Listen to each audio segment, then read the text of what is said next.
Hold it right there. Where do you think you're going with that case? I'm here to see my mother. She was just admitted. I need to get upstairs. What's in the case? I need to see what's inside right now. It's a saxophone. I'm a musician. I just came from a performance. Now can I please... Open it. People like you don't just walk into hospitals carrying cases like that. Open it now or you're not getting past me. Security guard Travis Mitchell, employee number 4721 with 6 years at Mercy General Hospital and a documented history of harassing minority visitors that his supervisors had flagged but never addressed, saw Marcus Webb, a black man carrying a guitar case, walk through the emergency room entrance at 7:15 p.m. on a Tuesday evening and immediately assumed he was carrying a weapon. Mitchell intercepted Webb before he reached the reception desk, blocked his path with aggressive body language, and demanded to know what was in the case because people like you don't belong in hospitals carrying cases like that unless you're up to something criminal. When Webb explained he was a professional musician visiting his mother who'd just been admitted for chest pain, Mitchell didn't believe him, accused him of lying, refused to let him pass, and called hospital security backup while loudly announcing to the entire waiting room that there was a suspicious individual with a potential weapon. And when Officer Ryan Cooper arrived within minutes, he sided immediately with Mitchell, demanded Webb open the guitar case, ignored Webb's calm explanations, and when Webb finally identified himself as a Grammy-nominated jazz musician whose mother was upstairs in intensive care, both Mitchell and Cooper dismissed it as a lie and Cooper handcuffed him in the middle of the emergency room lobby while his mother waited alone. What neither of them knew was that Webb's mother had already told the ICU nurse her son was coming, that the head nurse would recognize Webb from a hospital charity concert he'd performed at 6 months earlier, and that their racist assumption that a black man with a guitar case must be dangerous would cost Mitchell his job, Cooper his badge, and result in a $920,000 settlement that would expose Mercy General's years of ignoring discrimination complaints. Before we go further, what city or country are you watching from? Drop it in the comments. We love seeing where you're tuning in from. If you believe visiting your sick mother in a hospital shouldn't result in being handcuffed because a security guard made racist assumptions, then like this video and subscribe. Marcus Webb had been on stage at the Blue Note Jazz Club in Chicago when his phone started vibrating in his pocket during the third set. He ignored the first call, kept playing his saxophone through the final notes of a Miles Davis tribute. But when the phone buzzed a second time within 30 seconds, something in his gut told him to check. The moment he saw his sister Keisha's name on the screen, he knew. He stepped off stage between songs, called her back, and heard the words that made his hands go cold. "Marcus, it's Mom. She collapsed at home. We're at Mercy General. They think it's her heart. You need to come now."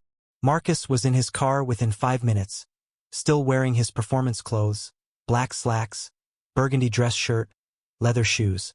He grabbed his saxophone case from the trunk because he'd been planning to drive straight to another gig after the Blue Note, and he didn't want to leave a $12,000 instrument unattended in his vehicle in a hospital parking lot. At 42 years old, Marcus Webb was a respected name in the jazz world. He'd been playing professionally for 18 years, had released 7 albums, performed at festivals across 3 continents, and been nominated for 2 Grammy Awards. He taught master classes at the Chicago Conservatory and performed benefit concerts for hospitals, schools, and community centers. His mother, Dorothy Webb, had been his biggest supporter since he picked up his first saxophone at age 12. She'd worked 2 jobs to pay for his music lessons, sat through every recital, and cried when he got accepted to Berklee College of Music. Now she was in Mercy General with chest pain and an irregular heartbeat, and Marcus was driving 90 miles per hour down Lake Shore Drive trying to get to her. He pulled into the hospital parking garage at 7:12 p.m., grabbed his saxophone case, a professional hardshell case with reinforced corners and his initials embossed on the side, and ran toward the emergency entrance. The case was heavy, bulky, shaped exactly like what it was, a saxophone case. But to someone looking for danger in the wrong places, to someone who saw a black man and immediately thought threat, it could look like something else entirely. Travis Mitchell had been working security at Mercy General Hospital for 6 years. In those 6 years, he'd developed very specific ideas about who belonged in a hospital and who didn't. In his mind, hospitals were for sick people, doctors, nurses, and the families of patients who looked appropriate, meaning well-dressed, calm, non-threatening. When he saw someone who didn't fit that mental image, someone who triggered his bias, someone who looked wrong to him, he acted on it. And over 6 years, that bias had been directed almost exclusively at black and brown visitors. His personnel file contained 9 formal complaints. 7 of them involved minority families who said Mitchell had questioned them aggressively, followed them through hallways, demanded excessive identification, or accused them of not belonging in certain areas of the hospital. All 9 complaints had been documented by his supervisor, noted in his file, discussed in performance reviews. And all 9 had resulted in nothing more than verbal warnings that Mitchell ignored because he knew nothing would actually happen to him. He was still here, still wearing his security uniform, still making the same judgments about who belonged and who didn't. When Marcus Webb pushed through the emergency room entrance at 7:15 p.m., carrying his saxophone case and moving quickly toward the reception desk, Travis Mitchell was standing near the vending machines talking to another guard. He looked up at the sound of the automatic doors, saw Marcus, black man, moving fast, carrying a large hard case, and his entire body went on alert. Mitchell left his conversation mid-sentence and intercepted Marcus before he could reach the reception desk, stepping directly into his path with his hand raised in a stop gesture that was more aggressive than professional. "Hold it right there," Mitchell said, his voice loud enough that people in the waiting room turned to look. "Where do you think you're going with that case?" Marcus stopped, surprised by the confrontation. He was thinking about his mother, about getting to the ICU, about whether she was okay. And now there was a security guard blocking his path and demanding answers before he'd even reached the front desk. "I'm here to see my mother," Marcus said, keeping his voice calm despite his rising anxiety. "She was just admitted. I need to get upstairs." Mitchell's eyes moved from Marcus's face to the saxophone case and back. "What's in the case?" Marcus felt the familiar tightness in his chest, the recognition that this was about to become something it shouldn't be. "It's a saxophone. I'm a musician. I just came from a performance. Now can I please—" "Open it," Mitchell interrupted. "I need to see what's inside." Marcus stared at him. "I just told you what's inside. It's my instrument. My mother is in intensive care. I need to see her." Mitchell took a step closer, his posture shifting into something more threatening. "People like you don't just walk into hospitals carrying cases like that. For all I know, you could have a weapon in there. Open it now, or you're not getting past me." The emergency room waiting area went quiet. A woman holding a crying toddler looked over. An elderly couple stopped their conversation. A man with his arm in a sling pulled out his phone. "People like me?" Marcus repeated, his voice tight with controlled anger. "What does that mean exactly?" Mitchell's jaw set. "You know what it means. Now open the case or leave the building." Marcus took a breath, trying to stay calm even though his mother was upstairs possibly having a heart attack, and he was being profiled in a hospital lobby by a security guard who decided he was dangerous based on nothing but the color of his skin. "I'm not opening anything," Marcus said firmly. "I haven't done anything wrong. I'm a visitor here to see my mother. Now step aside." Mitchell pulled his radio from his belt. "I need backup at the ER entrance. Suspicious individual refusing to cooperate, possibly armed." Marcus felt anger flash through him. "Possibly armed? I'm carrying a musical instrument. This is insane." A nurse at the reception desk spoke up, her voice uncertain. "Sir, if you're here to visit someone, I can check you in." "What's your mother's name?" Marcus turned toward her, grateful someone was being reasonable. "Dorothy Webb. She was just admitted with chest pain." "I'm her son, Marcus Webb." Mitchell stepped between Marcus and the reception desk. "He's not checking in until I verify what's in that case." "Hospital policy." "That's not hospital policy," the nurse said, looking uncomfortable. "Visitors don't have to open their bags unless there's a specific security threat."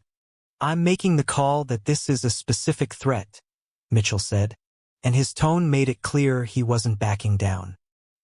"He looks suspicious, he's carrying a large case, and he's refusing to cooperate. That's enough for me." Marcus could feel his phone buzzing in his pocket. Probably Keisha texting him, asking where he was. wondering why he wasn't upstairs yet. His mother was alone, scared, possibly dying, and he was stuck in a lobby being treated like a criminal. "I'm not refusing to cooperate," Marcus said, his voice rising slightly. "I'm refusing to be racially profiled. You didn't ask anyone else in this waiting room to open their bags. You saw a black man with a case and decided I was a threat." The waiting room was completely silent now. Everyone was watching. Several people had their phones out, recording. The nurse at the reception desk looked like she wanted to say something but didn't know what. And then the elevator doors opened and 2 more security guards stepped out, responding to Mitchell's backup call.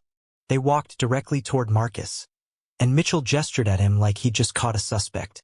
"This individual is refusing to show me what's in his case. He claims it's a musical instrument, but I have reason to believe it could be a weapon. I need him detained until we can verify." One of the backup guards, a younger man who looked uncomfortable with the situation, spoke up. "Has he made any threats? Has he acted aggressively?" Mitchell's face flushed. "He's being uncooperative and suspicious." "That's enough." Marcus turned to the younger guard. "I'm here to visit my mother. She's in intensive care. I'm carrying a saxophone because I'm a professional musician and I don't leave expensive instruments in my car. I haven't threatened anyone. I haven't done anything wrong. This guard stopped me the second I walked in and demanded I open my case because, and I quote, "people like me don't belong in hospitals with cases like this." The younger guard looked at Mitchell. "Travis, if he's just visiting someone, call the police." Mitchell cut him off. "I want him removed from the hospital." Marcus stared at him in disbelief. "You're calling the police because I'm carrying a saxophone?" Mitchell pulled out his phone. "I'm calling them because you're trespassing and refusing to comply with security." The nurse at the reception desk finally stood up. "Mr. Mitchell, I can verify his mother is a patient here. Dorothy Webb is in ICU. He's telling the truth." Mitchell ignored her completely and put the phone to his ear. Officer Ryan Cooper was 3 blocks away when he got the dispatch call. "Suspicious individual at Mercy General Hospital, possibly armed, refusing to cooperate with security." Cooper had been on the force for 7 years and had responded to dozens of calls at the hospital. Domestic disputes in the parking lot, drug seekers causing problems in the ER, mentally ill patients who got violent. When he heard possibly armed and refusing to cooperate, he made assumptions about what kind of situation he was walking into. He pulled up to the emergency entrance with his lights on, parked at an angle that blocked the ambulance bay, and walked through the automatic doors with his hand already resting on his weapon. He saw the scene immediately. A black man holding a large case, surrounded by 3 security guards, a waiting room full of people watching. Cooper walked directly toward Marcus with the posture of someone who'd already decided who the problem was. "Sir, put the case down and step away from it," Cooper ordered, his voice carrying across the entire lobby. Marcus turned to face the police officer, and something in him broke. "Officer, my mother is upstairs in intensive care, possibly having a heart attack. I've been standing in this lobby for 15 minutes being harassed by this security guard because he thinks my saxophone case is a weapon. I need to see my mother. Please." Cooper's expression didn't change. "Put the case down now." "It's a saxophone," Marcus said, his voice cracking slightly. "I'm a musician. I can show you ID. I can show you pictures of me performing. I can prove who I am. But I need to get upstairs." Mitchell stepped forward. "Officer, he's been refusing to cooperate since he walked in. I believe he's concealing a weapon." Cooper pulled out his handcuffs. "Sir, you're being detained. Put the case down and turn around." Marcus felt something cold settle in his chest. This was happening. This was actually happening. "My name is Marcus Webb," he said clearly, loud enough that the entire waiting room could hear. "I'm a Grammy-nominated jazz musician. I perform at the Blue Note. I've played at Jazz Fest Newport, Montreux. 6 months ago, I performed a benefit concert in this hospital's auditorium. My mother is Dorothy Webb. She's in ICU right now.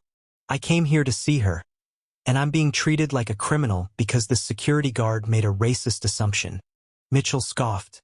"Grammy-nominated. Sure you are. Cooper stepped closer. Last warning. Case down. Hands behind your back. Marcus looked around the waiting room, at all the people recording, at the nurse behind the desk who looked horrified, at the security guards who knew this was wrong but weren't stopping it. He carefully placed his saxophone case on the floor, raised his hands, and turned around. Cooper grabbed his wrists, pulled them behind his back, and clicked the handcuffs closed. The metal felt cold against Marcus's skin. Tight. Humiliating.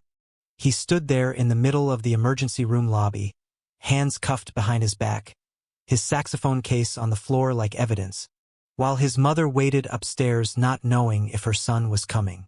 "You're under arrest for trespassing and failure to comply with security," Cooper said. "You have the right to remain silent." "I'm not trespassing," Marcus said, his voice shaking now with barely controlled fury. "I'm visiting my mother. Someone check. Please. Someone just check if Dorothy Webb is a patient here."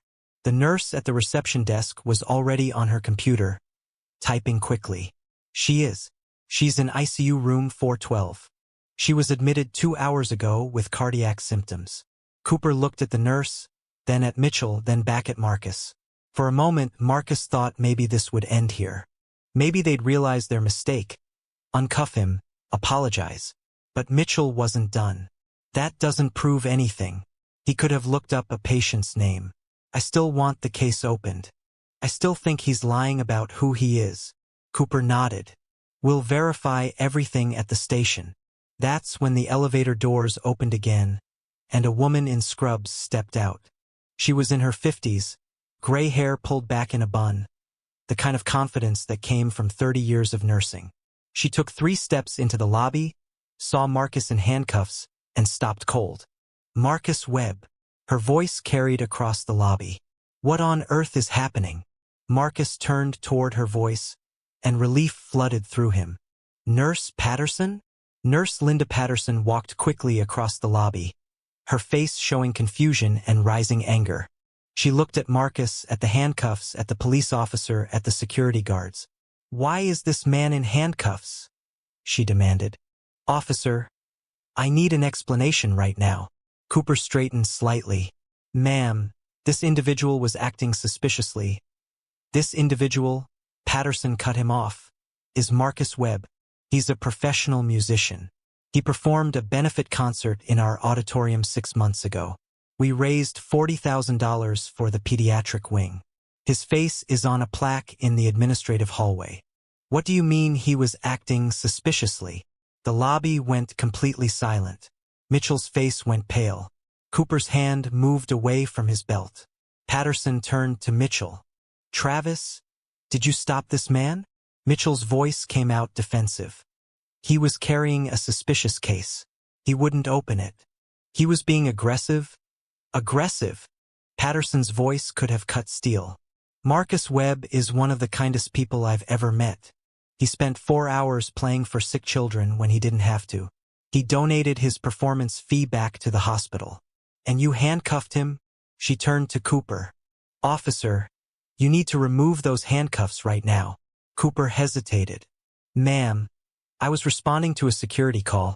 "I don't care what you were responding to. Marcus's mother, Dorothy Webb, is upstairs in my ICU. She's been asking for her son for the past 20 minutes. He's not a threat. He's a visitor. And you've just traumatized one of the most respected musicians in this city because Travis Mitchell has a pattern of racially profiling visitors." Patterson pulled out her phone and made a call. Her voice was sharp and clear. "This is Linda Patterson in the ICU. I need the hospital administrator down in the ER lobby immediately. We have a situation." She hung up and looked at Marcus with something close to fury. "Marcus, I am so sorry. This should never have happened." Marcus's voice was quiet, controlled, but everyone could hear the pain in it. "My mother is upstairs alone. I just wanted to see her." Patterson's expression softened. "She's stable. We have her on monitors. She's going to be okay. But she needs to see you." She turned back to Cooper. "Uncuff him. Now." Cooper reached for his keys, his movements slower now, uncertain. He unlocked the handcuffs and removed them. Marcus brought his hands forward and rubbed his wrists where the metal had been. He didn't look at Cooper or Mitchell. He just looked at Nurse Patterson. "Can I see her now?" "Yes. Let me take you up." Patterson picked up Marcus's saxophone case and handed it to him. Then she turned to Mitchell and Cooper with an expression that could freeze water. "Both of you will be hearing from our legal department and the hospital board. What you did tonight was disgraceful." The hospital administrator, a man named Richard Chen, arrived in the lobby 4 minutes later, just as Patterson was escorting Marcus toward the elevator. Chen took one look at the scene. The security guard standing awkwardly, the police officer looking uncomfortable, the waiting room full of people with phones out, the nurse at the reception desk explaining what happened, and he knew immediately that this was going to be a disaster. By the time Marcus reached the ICU and was finally allowed into his mother's room, where she hugged him and cried and asked why it took him so long, by the time he explained what happened and watched her face shift from relief to fury, by the time Nurse Patterson filed her incident report and Richard Chen started reviewing the security footage, Travis Mitchell and Officer Ryan Cooper's careers were already over. They just didn't know it yet. The video footage from the hospital security cameras was damning. It showed Marcus walking and carrying his saxophone case, moving quickly but not aggressively. It showed Mitchell intercepting him before he reached the reception desk, blocking his path, demanding answers. The audio was clear. Mitchell saying, "People like you don't belong in hospitals." Marcus calmly explaining he was visiting his mother. Mitchell calling for backup before Marcus had done anything threatening. The footage showed Cooper arriving and immediately treating Marcus like a suspect. Showed Marcus being handcuffed while the nurse at the reception desk tried to tell them Dorothy Webb was a real patient. Showed the entire waiting room watching and recording on their phones. By midnight, 3 of those phone recordings were already online. By morning, they had 2 million views. The video that went most viral was recorded by the woman with the toddler. She'd been sitting close enough that her phone picked up every word. Marcus saying he was a Grammy-nominated musician. Mitchell laughing and saying, "Sure you are." Marcus being handcuffed while repeatedly saying his mother was in intensive care. The comments section exploded. People posted links to Marcus's albums, to videos of his performances, to articles about the hospital charity concert he'd done. They posted about Grammy nominations, about his teaching at the conservatory, about his reputation in the jazz community. They posted his photo standing next to the mayor at a city arts event, his photo with Wynton Marsalis at Jazz Fest, his photo receiving an award from the Chicago Arts Council. Within 24 hours, everyone knew that Travis Mitchell and Officer Ryan Cooper had handcuffed a respected, accomplished musician in his own city while he was trying to visit his hospitalized mother. Travis Mitchell was fired from Mercy General Hospital 72 hours after the incident. The termination letter cited violation of hospital anti-discrimination policies, abuse of authority, creating a hostile environment for visitors, and bringing negative publicity to the institution. His personnel file was subpoenaed as part of Marcus's legal case, and it revealed the pattern that hospital administrators had ignored for years. 9 complaints over 6 years. 7 from minority families.